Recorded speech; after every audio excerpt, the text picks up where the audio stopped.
সালামু আলাইকুম বন্ধুরা, কেমন আছেন? এই যে আমার মেয়ে ল্যাপটপ নিয়ে বসে আছে আর বলতেছে যে আম্মু আজকে আমি গিমা শাক খাবো আর কচু শাক খাবো, আমাকে একটু রান্না করে দিও। তখন আমি করলাম কি যে কে আমাকে তুলে দিবে। তখন আমি পুকুরের ধারে গেলাম, পুকুরের ধারে যাই দেখি যে গিমা অনেক হয়েছে, মানে দাম বাঁধে গেছে।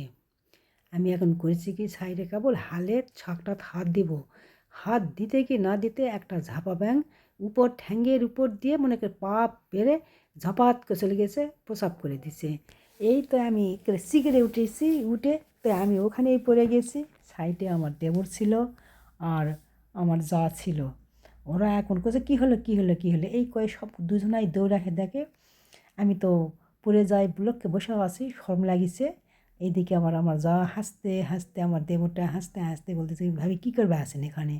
তো বলছে যে আমার মেয়েটা গিমা শাক খাবে, তোমার ভাস্তি আর কচু শাক খাবে। তখন ওরা দু স্বামী স্ত্রী মিলে গিমা শাক কচু শাক তুলে দিল। আমি আবার নিয়ে আসলাম, আনে কাটে কুটে নিয়ে রান্না করে এখন বলতেছে যে আম্মু তুমি যাও, এখন স্কুলে যাও। এই স্কুলে আমি তো চলে আসলাম, আসে ফোন দিচ্ছি বারবার যে তুমি কখন আসবে কখন আসবে। এদিকে স্কুলের মিটিং আছে যে বৈশাখী হবে, কি হবে না হবে, কি করবে, পান্তা ভাত না ইলিশ খাওয়াবে, না খিচুড়ি ইলিশ খাওয়াবে, কি খাওয়াবে, এইলে আলোচনা করতেছে। আর আমার মেয়ে বারবার ফোন দিচ্ছে আম্মু আম্মু তাড়াতাড়ি আসো তাড়াতাড়ি আসো। এই একটা ঝাড়ি মারিছি, কান্দিবা লাগিছে। তে আবার কি করব, আবার স্কুল ছুটি হওয়ার সঙ্গে সঙ্গে আমার তাড়াতাড়ি করে চলে আসলাম। আসে আমার মেয়ের কাছে বসলাম, বসে আমার মাথা টাথার হাত টাত দিয়ে আদর টাদর করলাম। আমার মনটা ভালো হয়ে গেল, মনটা ভালো হয়ে গেল। থুয়ে থায় বা তো রান্না তুলে দিলাম, রান্না টান্না করে মেয়ে খাইয়ে দিয়ে নিয়ে আসে এই তো ঘরের ভিতর ঢুকলাম।